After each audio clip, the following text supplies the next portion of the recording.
I'm going to pass more the blessing. mic That over comment will get you blocked. To SIS MELLY. For those who are not listening, I said her name spells marvelous, elegant,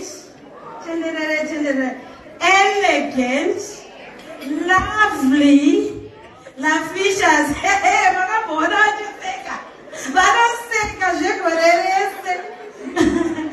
And she's a yellow bone, our very own yellow bone. SIS MELLY, I hand over the mic to you. Ahoy, Matelis, ahoy! Ahoy, Matelis, ahoy! Guys, I'm serious so far. I don't want to serious today. Ahoy, Matelis, ahoy! Possibly, you might come in. Up. Salad. Anyway, Magadisha knew the good child. I was in Africa to know far. And this is a good time. He racked with a happy look me a pub. But because I'm so overwhelmed, I'm so happy. Sorry, Mamoyo, sorry. Thank you. Thank you. Okay.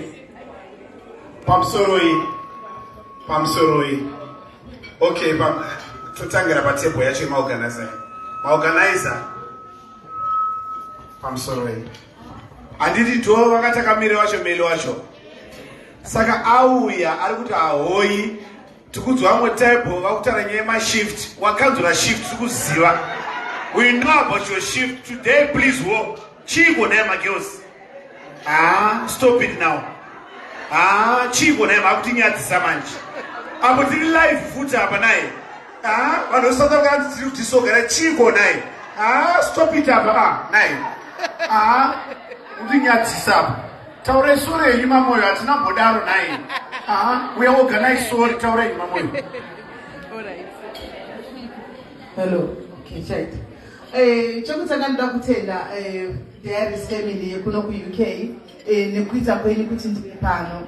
I never thought in a million years kuti change ndiri pano muzwara nhasi kana kuti mune rimwe zuva rinotevera. And zvasingatomborimo mubrain dzangu.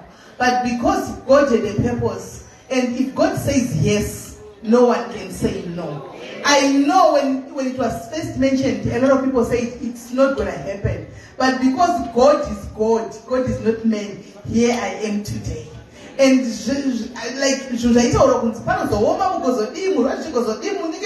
I never saw anything of that sort. So I'm going to tell a team diaspora that organized this thing.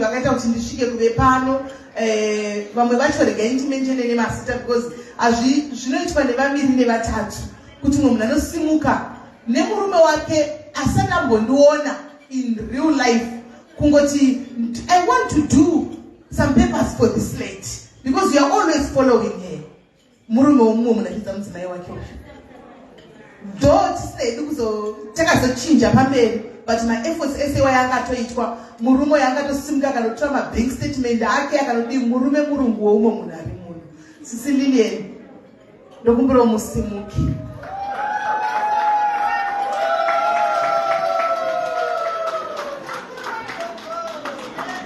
andigoni navo truly speaking andipakangozwa quickly rain vakangouya vakati pane zviri kudiwa pane zviri kudai tikangovaudza and everything was produced ipapo hazvina kumbotora time. Sisi from the bottom of my heart I want to say thank you my sister. Musaitire ndega muitirawo vamwe Mwari varambe vachikuropafadzai anditi ndinotenda. Thank you my sister. Ndozoda kutendawo sisi vangu handisisi vangu vekumbawo asi panguva ino iyi ndovakaminamina kuita zvinhu zvese izvi ndovakazomhanyisa even pakati aiwa aya mapepers anononoka regai tiite dzimwe shortcut zvikurumidze kubuda nemalinks avo zvikakurumidza visa racho akamboita 2 days rakabva rabuda maitawa danai sisi vangu vepfumba takakura tese ndiri mudiki yangu kwavari but tatiri tese ndoda kutenda sisi vangu ava nezvavanoditirana nhasi vari kundichengeta vari kundipita and like itori hondo manager achiti aiwa vari kugara pakwangu dani achiti aiwa vari kugosara pano so ndendangomira pakati because vanenge vachiita hondo dzavo ndakatarisa vanditu so rudo rwakadaro guys runoshamisa. Thank you sis my sister, may God continue to enlarge your territory. Warakuitire zvakanaka.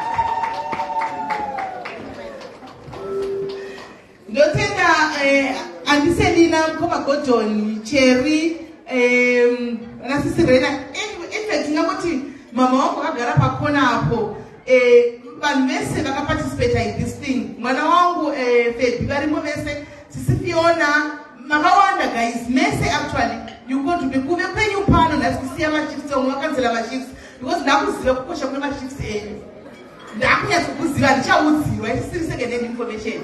So kungoita dedication yekuti muve pano today. I want to thank you all guys from the bottom of my heart. Ndichiti mandidi kupisa welcome yenyu rudo rwenyu runoshamisa musaitire ini ndoga.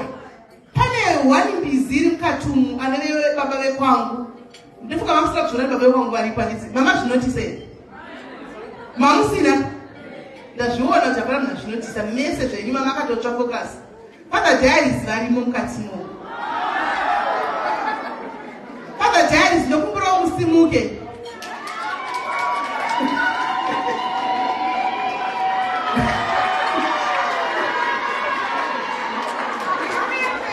uyai kumberi Father Diaries ndokuoni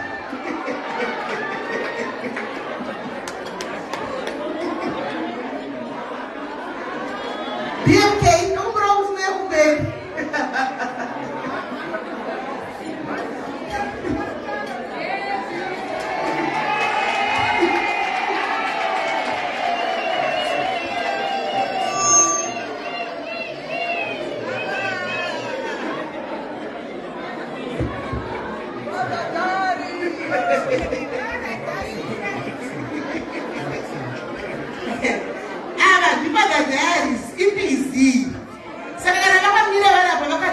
Father Diaries vekuAfrica.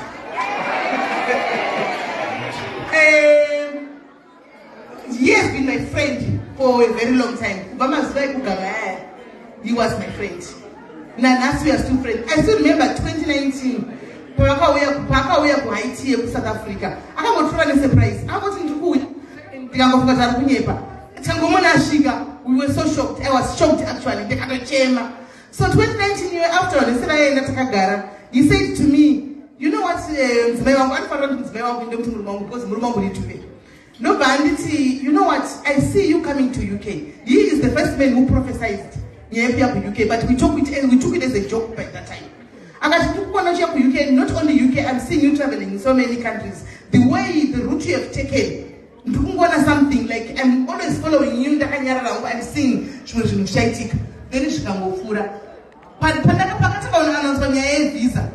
He is the first person who came akati, you still remember mashoko angu tiri paEmbarrass Palace Hotel, what did I say to you? Ndikati zvochokwadi wakataura. Akati mission yaMwari haisati yapera, icharamba ichienderera mberi. So my husband, I want to thank you brother, thank you very much. Sometimes zvitakwa zvinogona kuprofita futi guys, but ukatora kuti hazviitiki zvigoitika. Hanzi Mwari wemunhu wese zvitakwa mapofu zvese Mwari God can use even a stone. Kana vanhu vakaramba kushandiswa kana dombo Mwari kunorishandisa. Ndozvakaitika pana bamwino wangu wapana Brian. So guys, ndoda kutenda chingoti ndikaramba ndichaura musodzi yangu ingatobuda because zvamandiitira hakuna vakawanda vanozviita. Rambai muchiti konya kuti sapota patinokundikana netimu yangu yemadzimai yana mama wangu vari mukati umu vanotindikana sekuti ndatsamwa ndatiporongei vanomhanya kuseri. Mwanangu, vana mama wangu rambai makadaro. Handikwanisi kumenshena imese but imi munozviziva. Rambai makadaro nevanini wangu vari muno neshamwari yangu molink tatenda ndakuona Laina, I see you, I saw you guys murimo ndoda kungotenda guys ndichingoti Mwari vanomba kutirai zvakanaka. Reverend tichibva pano nokumbura kuti mumbotanga kuimba first song yamatanga kuimba mutange kumbotimbira iyoyo because ndadzamirwa ndapesana ndakutopinda mumweya nesong yenyu nokuti ndo zvinoita Mwari izvozvo. Matanga kuimba song first song yamatanga kuimba zvaringana nokuti indeed zvaringana ezvanga zvisina kuringana dei ndisina kumira pano. So Faith, I see you, my sister Faith, kungoti ndine limited time. I thank you very much for coming kuti mubatana nevamwe madzimai emuBirmingham nevamwe vabva kure muchiwadzana. I just believe guys chishuwo changu zuva ranhasi kuti vanhu vasingaonani vaya vane mabhifu vakamboitana zvimwe zvinhu nhasi rive day of reconciliation. I know kuti mukati mune vanhu vakatadzirana umwe anofunga kuti ninge akanditadzira vasiri kutomhorosana. Ndandichikukumbira in the spirit of God kuti zera nhasi ringove jere kuti let's wrap everything and start afresh. Mungotanga pa new one. Tingofamba pamwe chete sefamily anditi ndinotenda. Aiwa zvaitwa namoyo. Mazvita henyu SIS MELLY, thank you so much. Yes, before I get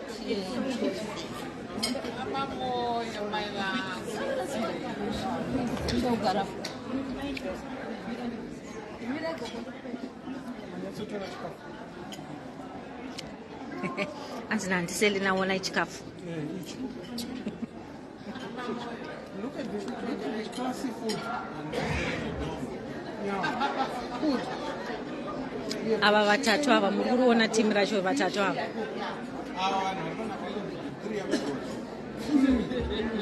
Auntie Danai, can you get ready while Reverend is giving the song? Thank you.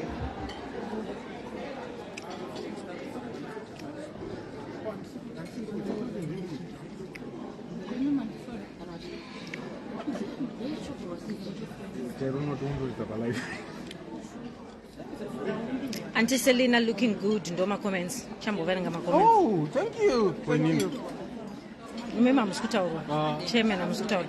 Anzi maita wa vasikudya, maita wanza vasikudya. Chairman is very married, is not single. Titende kwakutoyedza shwa tiri pano musadaro vasikana. No, ngariwo. 450. I think South African. Kwakuma midnight. Hello. Aiwa kwakuma 11. Hello. Hello. Thank you comment section, we love you. Pamunenge magarisika makudzimba muchimbofara Chairman, how are you? Chairman, Makarora.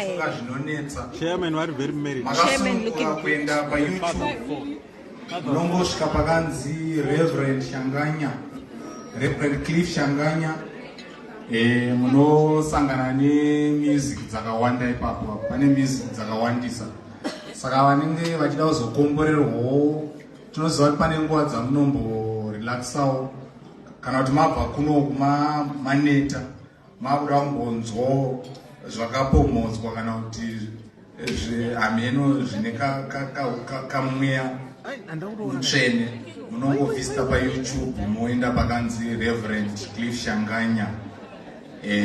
Kana mapedza futi mobva manobaya pakanzi Pamela Tamira ari Freeman Shanganya, munobva Pamela Tamira hanzi nandiselina mhoro payoutube ipapo. Saka kufara kunge ameno ari mucomment section pakati peungano yakaisvonaka kudai ndinefana ngotendawo Pamela Tamira hanzi kana uri munobudikira notendawo Sis Melly. Handovafolowa but Cherry hanzi kudza BMK andirorewo paFB ari kudiwa nasipakwa halas muri tsigud zvakanyanya. Koma Gordon muri sei zvenyu sei makoti wedu hanzi SIS MELLY makoshiwa kutenda tat nemurume wake hanzi pandati tatenda ndiye tati wacho Uyo akagarapo.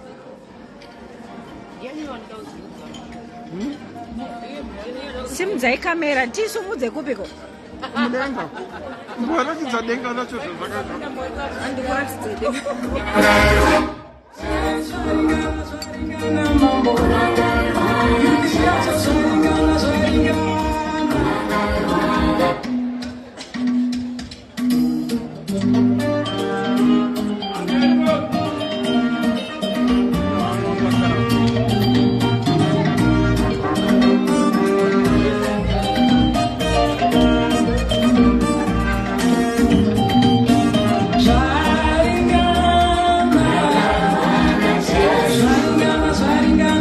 Comment section, we love you. Thank you for being available.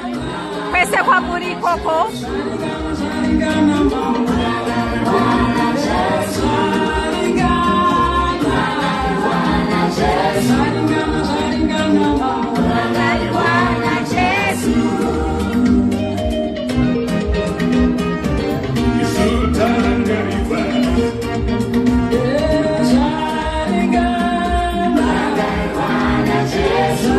Sorry kani sipakwa ndazotsvaga comment ndikaishaya. Sorry sipakwa uziriwe wataura zvaBNK. Comment yamhanya. Sorry kani sipakwa ndapfugama.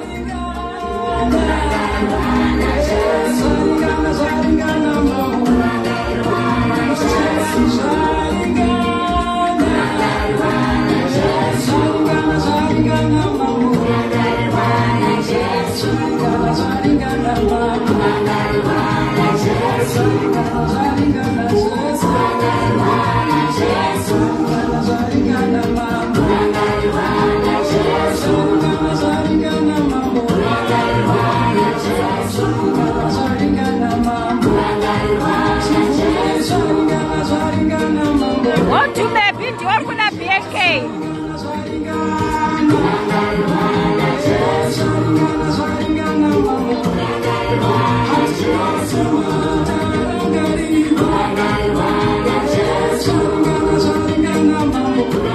Tinashe SIS MELLY vataura wanonoka.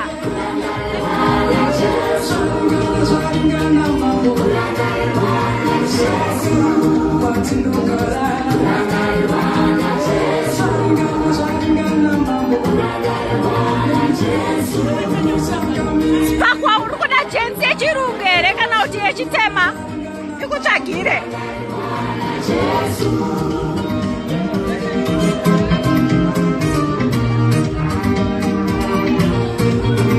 Maitawa vari kuuya manje manje ava.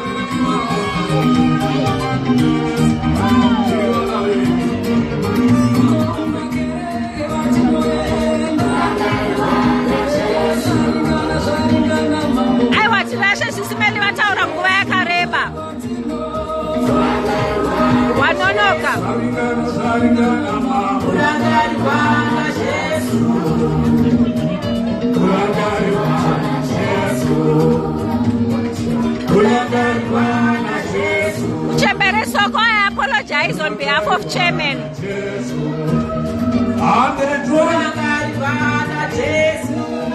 Anjina Melinda, no sound. Apana sound there, guys. Yes. Wow. Thank you. Aiwa ngati wapenga watu varombere maoko. Mazvita henyu. Mazvita henyu. Okay. SIS MELLY. Mamoyo. Wakanga na mjadzi yako watenda vese. Ini na mjadzi aturepa na mjadzi uyepana. Sure. Kuba kutenda. Comment section amuna kwenyu. Ndikanyarara moti ndanyararire. Tikatanga kutaura moti ndakutaura. Andichada ndakudzima live ndi my chairman bye bye. Pamsoroi. Hanzi ne comment section. Diaries Live hanzi kamera idirusha. Apa vanhu vachitaura. Nayi. Ndinoda kutenda zvangu on behalf of my sister here. Munoziva let's be honest, guys. Sometimes people tinoshandisa social media on the wrong way. Sometimes people vanoshandisa social media kuti zviporonge. But I want to tell you, Mamoyo, and that you've gone the right direction. Boss inginira na sisi wangu takambomaka zvemunoziva. Oh, sisi wangu takambotendera ini kuchamu cheZambia machatendera munoziva imesemu. Zvatsembera bhanga Zambia. Aiwa, ini ndoipfeka Zambia musambonyepero. Because ini namuentertainer. But to be honest with you, I want to say thank you so much, my sister. This is my dream. I remember telling SIS MELLY. Now my taku, even my sister, we started this. Sisi wangu awo. And phone at 12 midnight, taura said. And I want to say, Sisi, thank you. You've made the dream come true. Saka for that, I'm just in the song you. Dine song enyanjadzi. I song yengi ndeyangu tiri tu nemanjadzi. Zvanzi vakati kwidza ipapo atidzoke anjadzi. Atidzoke. Kana tapinde ipapo anjadzi atikuita atikudzoka terai anjadzi. I song ndeyenyu anjadzi. Ndeyangu nemi tiri tu. Terai mutu anjadzi. Aiwa sorry. Ayangera Reverend. Reverend majamba zvaita. Itakuita ndedi. Aiwa Reverend amudwada vanoziva mudaramu. Iye atakuita yayedu minus SIS manje. Sorry kona ipo the devil is the lion. I just want. Sorry. Tikuda kutsvaka channel yacho. Iri kuuya njanzi don't worry. We are trying to get this song right. Sorry, I will load it on other thing. Mirai papa njanzi.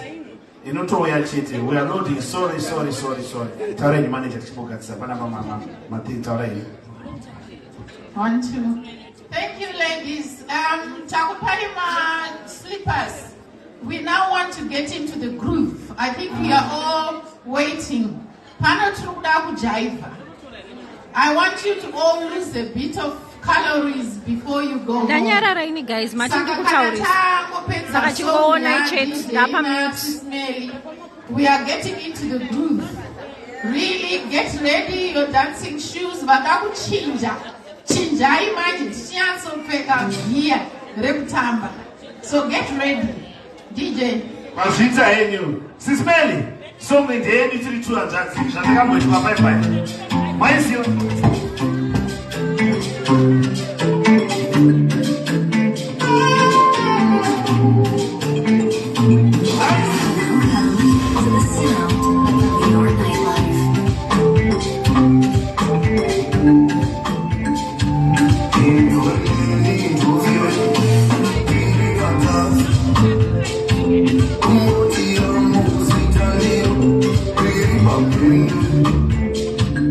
I'm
Moyo. I love you, my sister. Thank you.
Boy.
zvitinakidze manje sisi meli vadzoka vachinja toda kuti zvitinakidze manje right okay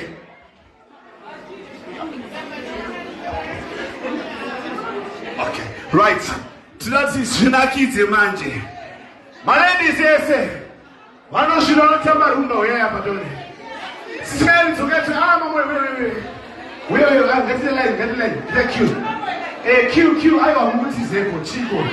Vanhu apa vatisa. We are Tamba. Mama, itakushi mama mchwa twinga. Dada zwewe sisi ngwese. Ngwese kapande pasi. Chimo na sisi. Sisi pasa. She's swinging. And Brenda essay, we are, and they told me, why don't you invest on the Tamba? Ahoy, Dada Sugo. One is Vitiga, Muchita, Vitiga, Muchita, Makuaenyo, Shefamba Shasho, but the Subuna Kiba. Mama, keep an eye out. Right, okay. So meaning dear Papa. SIS MELLY. Mama, I'm talking about money. It's good. I want everybody to say.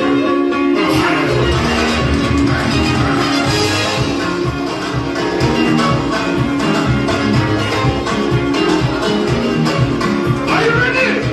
I'm okay, Sheila.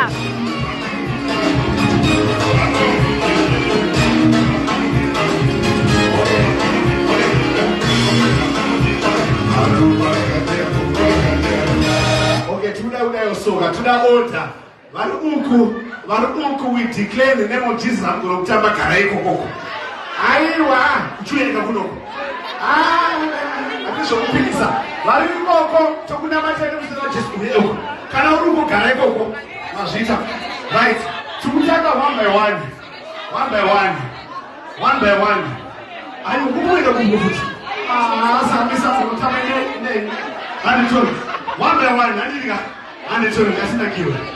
Pedro Samba.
Live and people are commenting about it because when she was by dance floor that's all I get a camera party because of that, but she's by dance floor.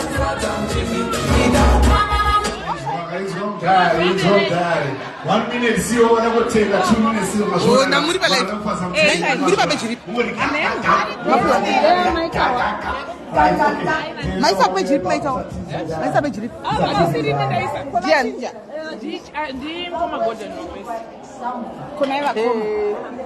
Ndezi mbotaura. Uyu ndiani wenyu? Ndi mwana. Dimani ni wangu. Dimani ni wangu. Okay,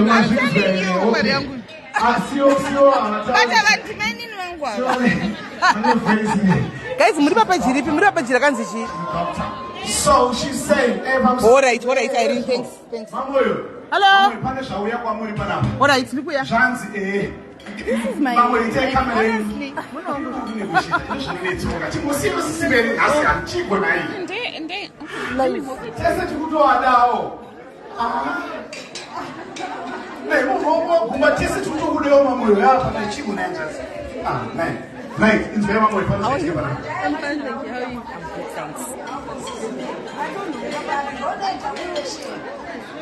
Electric one. Myself.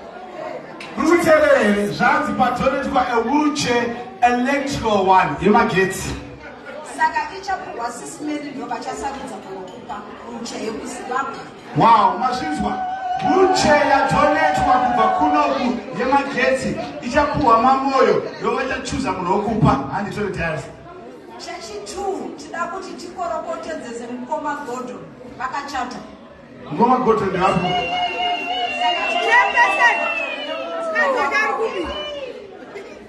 ngoma godo chimani yanzi machata Menya achari waraba i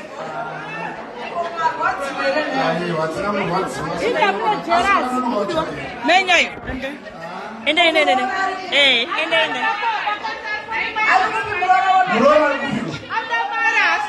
Murora kubi. Murora kubi sai murora pesa mungu UK ga. Chat every day. Behind the mental one. Chiri Because in the UK we get chat every week.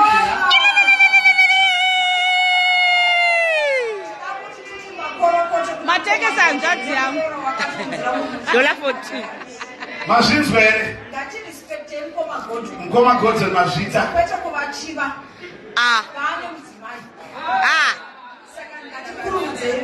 This is gonna Thank you, mkoma godze mazvita enyumurora. Maita basa murora. Tabaka guta. Wasinoita speech era. Zviri mumhuri. Mazvona kama Darius. Zviri mumhuri zvimurora ita speech tamuona. Tamuona Uyakuno.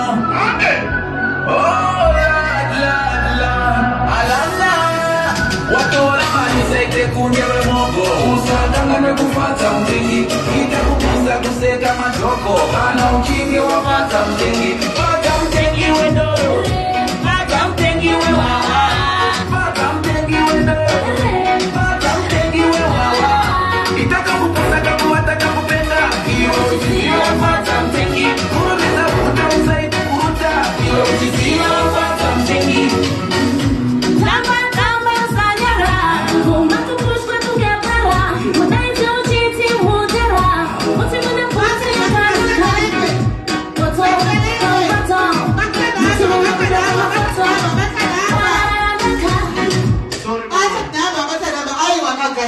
asina kuya kurufu anditi masiya mashifts kuti mumboita freshen up anditika mumbopindwa nemhepo timu UK kumasura uko imboyai kunoku munhu wese ngamboya kuno aiwa guys inguva yekufara anditi inguva yekufara uyai guys hapana kurambidwa kufara hapana kurambidwa imboyai kusheke nasi uyai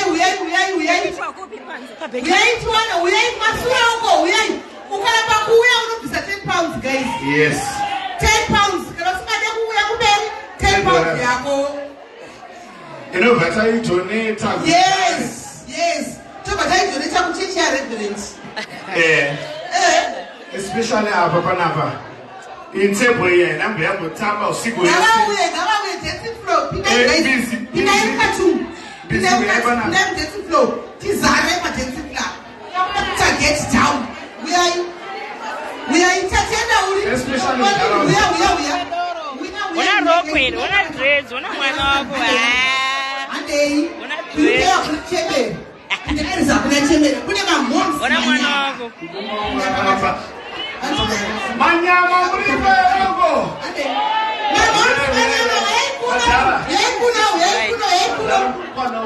uyaikuna tinomoregerera vanagogo vane makumbo chete kana musina makumbo uyai kumberi kana usina makumbo chete uya kumberi tichenda kumasure munokonekta ma10 pounds tangaina kotione Uyakuno. Oh, la, alana. Watora mali kungewe mogo usaganga nekufata mtengi itakukuseka majoko kana uchinge wafata mtengi pata mtengi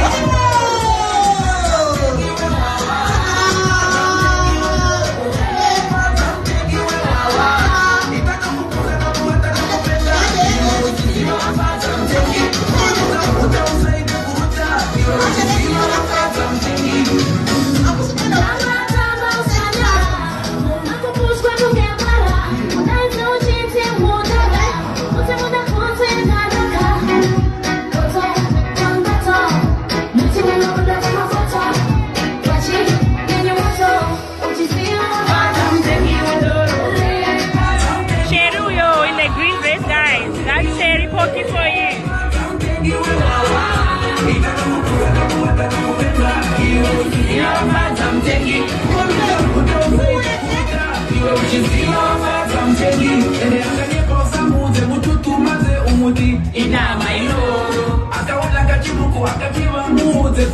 inama iyoyo. Anika this, anika that.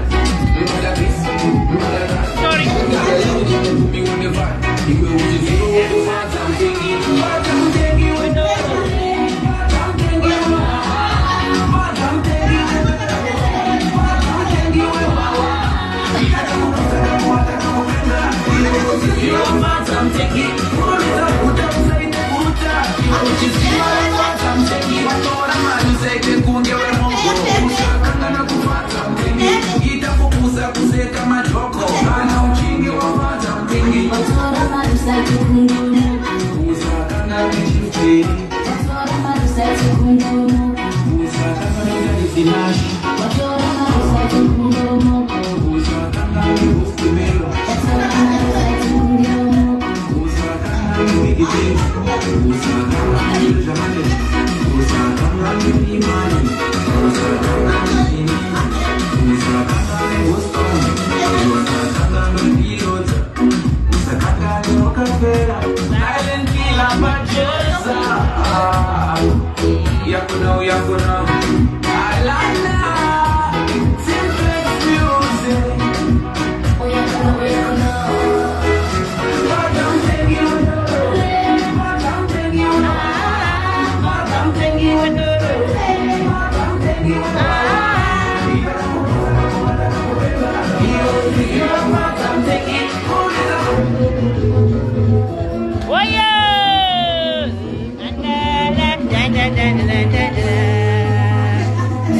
Amore, quando io la cara, quando la faccio porca.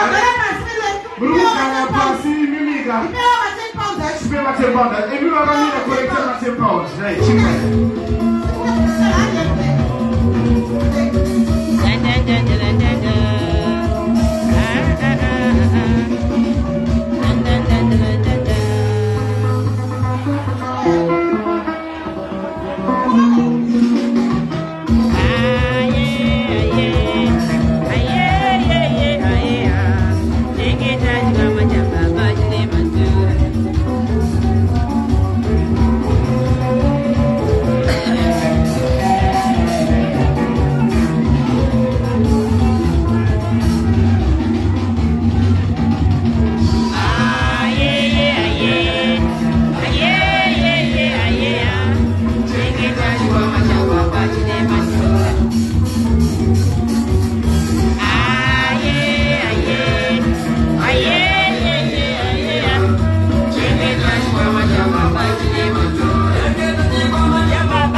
Turn around.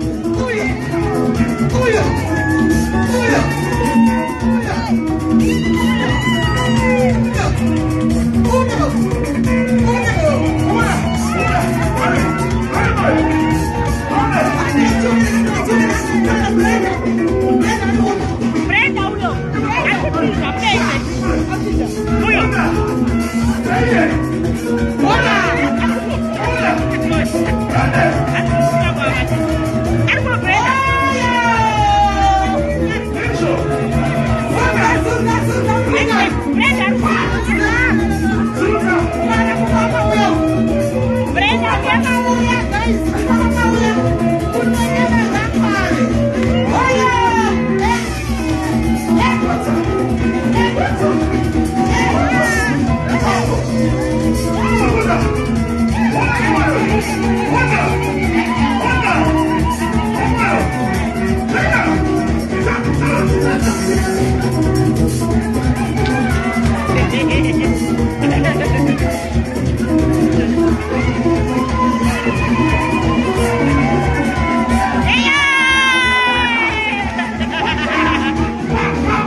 Mamoyo, asatopedza nesurprise yenyu. Pane zvamunazvo pamusoro panapa. Vese uyai close, come close. Come close, Mamoyo, uyai. Mamoyo, nhasi kuda kupai zvinhu zvakawanda. Uyai zvenyu. Okay, guys, I know I'm so sorry. I know you want to dance. Anomaita kuti tipindimana Mamoyo apa chiko. Okay. MC Chico name. Chico name kwani? Chico name. Name mama. Mukandivhara. Tipani Mamoyo apa. Murada Mamoyo. Mamoyo. Enda kumona mama. Mamoyo ngoya. Mukudzingiwa. Okay, guys. On behalf of the admin team, I really want to thank each and every one of you guys. First of all, you turned up and you looked fabulous, so you need to clap for yourself. I you can Cape Town, wanga vachiko complain about live ndachiverenga makomenti ndatukirwa UK last. Because ndachiti aiwa mupfekerane neUK, ndamutambirane neUK.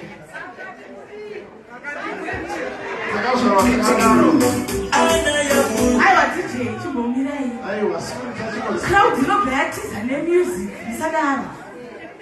Honestly, guys, you know, I know you all had like a lot of important things to do, but you chose to be here today with SIS MELLY, so we really want to appreciate you. I'm sorry, Matsmai. I'm only going to take a short space of your time. Honestly, on behalf of SIS MELLY, Auntie and I, you absolutely outdone yourself today. We're having a good time. Maguta ndizi. Chikafu chanchinaka. Manaki twende party. MC sebule banyato tambe. Wanani dokutamba. Abatwatanga. Auntie and I, chuno chakubhadharwa mazuva. Chuno aiwa chuno chakubhadharwa ndingotamba ndingokwana. Mamoyo. Mamoyo uri bishu ere. Mamoyo chuno achasi kubhadharana. Anzi chuno ichi. Uri bishu ere. Ndiri bishu ndematendeni. SIS MELLY, on behalf of all the diaries in this room, I hope you understand how much you're loved. We appreciate all the good work that you do. We hope you continue to raise the community high. You know, as women, sometimes I find, even on Facebook, we tear each other down. But today, you guys proved that we can lift each other up. Amen. And the men that are in this room, I want to appreciate you. It's not easy being amongst all these beautiful ladies. So thank you for coming. And I hope that next year we can do this bigger and better. Yeah? Are we ready for round 2? And Selena, on behalf of the diaries, you are leading us well. we want to thank you. We want to thank you so much because the job that you have, I'm sure Che can say, it's not an easy job. No, not at all. Auntie Dana was pulling your legs. Me and Uncle Gordon were pulling your legs. SIS MELLY was caught in between. You took it like a pro, and I want to just appreciate you for that. To the events team, to the team that owns this place, we want to thank you. My dad is not today. I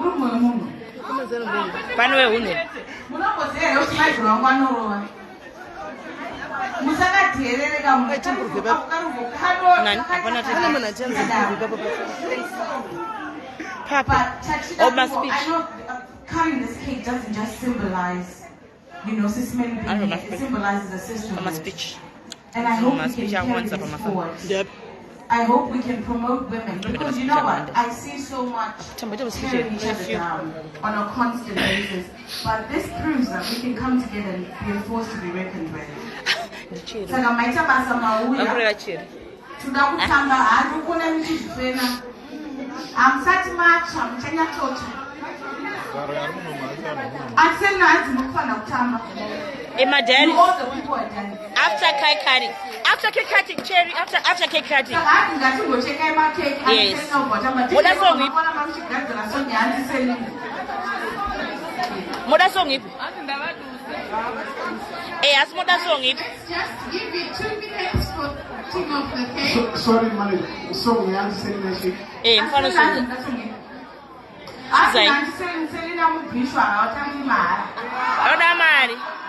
I'm following.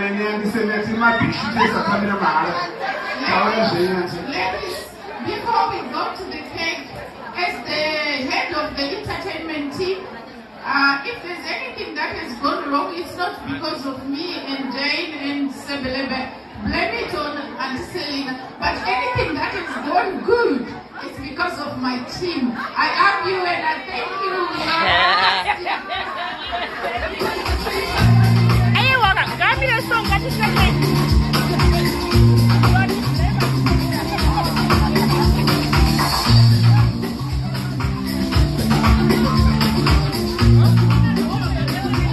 from Nigeria in here. Afrobeats, are you ready? How about a piano?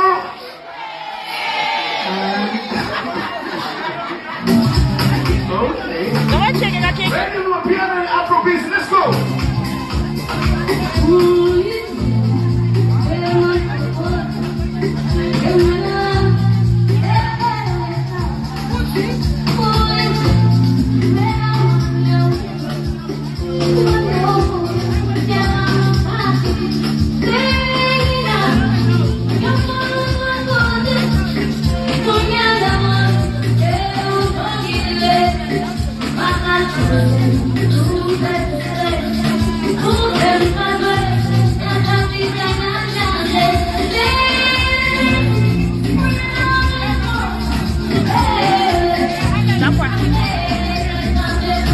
It's okay.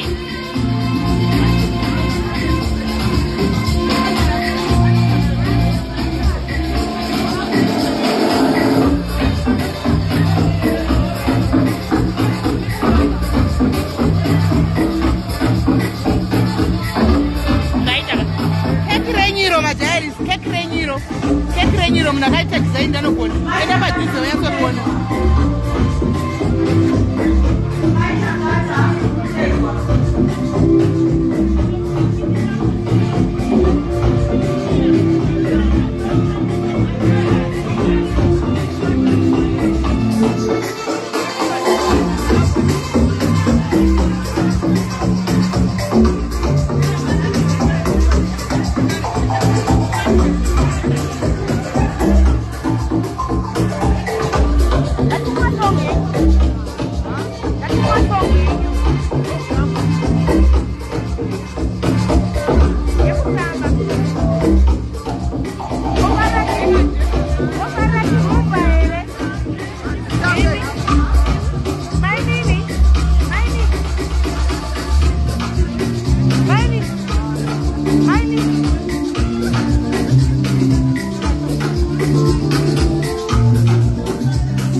Yeah. All right. In the meantime, oh shit.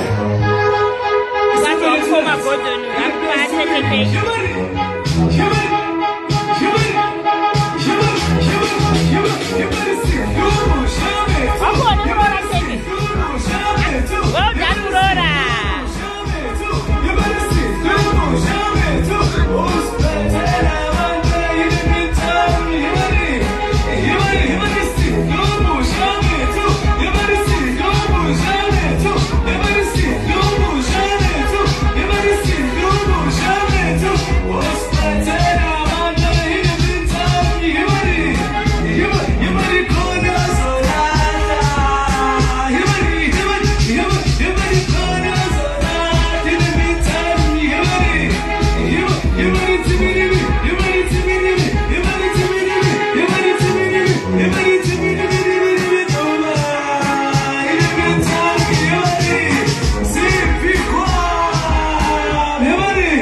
say, I'm gonna shoot.